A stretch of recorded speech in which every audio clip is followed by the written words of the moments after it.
Pengumuman penting mulai bulan September 2023 bagi seluruh RT, RW maupun lurah. Ini kata Kemensos. Kira-kira ada pengumuman apa ya? Simak terus.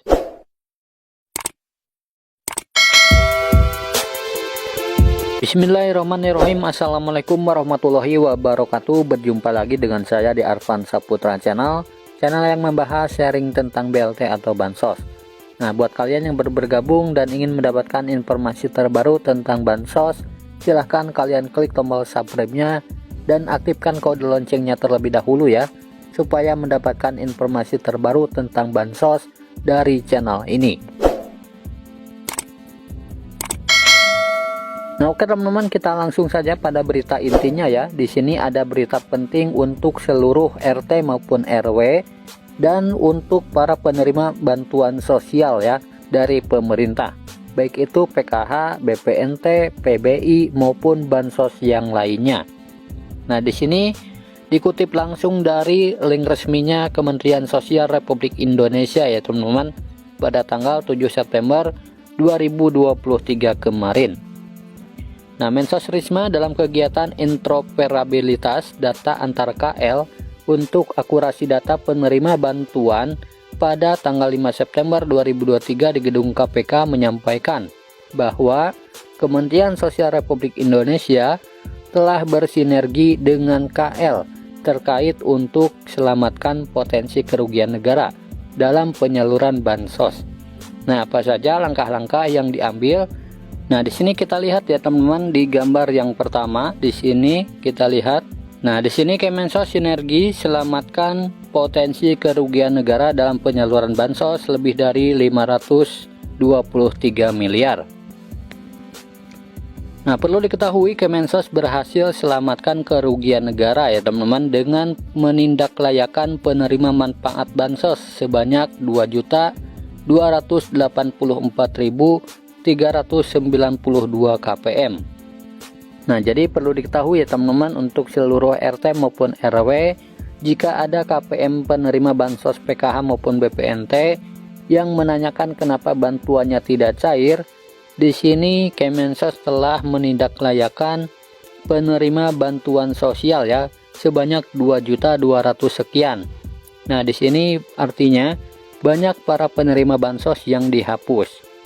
Nah, hal ini merupakan bagian dari komitmen Kementerian Sosial untuk memperbaiki data terpadu kesejahteraan sosial atau DTKS agar lebih akurat, sehingga penerima bantuan sosial ke depannya dapat lebih tepat sasaran. Nah, untuk yang dihapus tersebut biasanya itu terdeteksi sudah mampu ya teman-teman, atau memiliki upah UMP maupun UMK dan terdaftar di dalam BPJS Ketenagakerjaan, baik itu anaknya maupun si kepala keluarganya.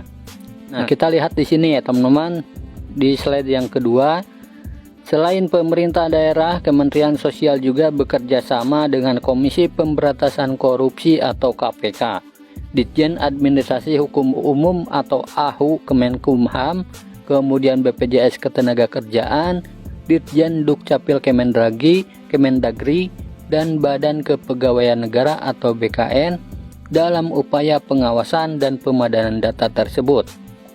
Nah, lalu apa saja data yang diperbaiki atau diperbarui? Di sini kita lihat ya teman-teman, ada 41 juta data yang diperbaiki bersama Pemda. Nah, jadi ada 41.377.528 data ya teman-teman yang diperbaiki bersama Pemda.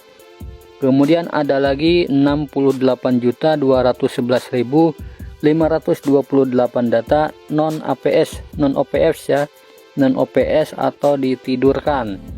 Nah, kemudian ada lagi 6.276.788 data yang dinyatakan tidak layak. Kemudian ada lagi 21 juta data baru ya teman-teman yang diusulkan masuk ke dalam DTKS. Nah, kemudian kita lihat yang lainnya. Berdasarkan hasil evaluasi didapatkan hal-hal sebagai berikut. 493.137 penerima bansos gajinya di atas UMK. Nah, banyak ya teman-teman yang terdapat penerima bansos ini menerima gaji di atas UMK. Nah, maka dari itu bantuannya dihapus. Kemudian ada lagi 23.800, maksudnya 23.879 penerima bansos adalah yang berprofesi ASN. Nah, jadi kedapatan ya teman-teman, pekerjaannya itu ASN. Kemudian yang selanjutnya ada 13.369 terdaftar pada Ditjen AHU. Nah, hasil evaluasi Agustus 2023 penerima sembako dan PKH ada 137.981. Kemudian hasil evaluasi di bulan Juli 2023 penerima sembako dan PKH ada 4.305 KPM ya teman-teman. Nah, kemudian hasil PDTT dan LK BPK 2022 penerima sembako dan PKH ada 1.340 dan data KPM terindikasi sebagai pemegang saham. Nah, jika data tersebut tidak segera ditindaklanjuti, maka negara akan memiliki potensi kerugian senilai 140 miliar per bulan. Nah, jadi dapat kita simpulkan ya teman-teman, bahwasanya jika ada warga yang menanyakan kenapa bantuan PKH maupun BPNT-nya tidak cair, mungkin termasuk kategori yang tidak layak menerima bantuan sosial. Nah, dan berikut adalah kategori masyarakat yang tidak layak menerima bantuan sosial. Yang pertama adalah kategori masyarakat yang sudah mampu ya teman-teman. Nah, yang sudah mampu itu berarti seperti yang memiliki kendaraan ya teman-teman, apalagi mobil. Nah, kemudian yang kedua, kategori yang tidak layak menerima bantuan sosial adalah masyarakat yang berprofesi sebagai PNS. Nah, jadi untuk yang memiliki pekerjaan PNS, TNI maupun Polri itu tidak boleh menerima bantuan sosial ya teman-teman. Kemudian kategori yang ketiga adalah keluarga PNS maupun TNI dan Polri ya teman-teman. Nah, begitu juga untuk keluarga PNS tidak boleh menerima bantuan sosial.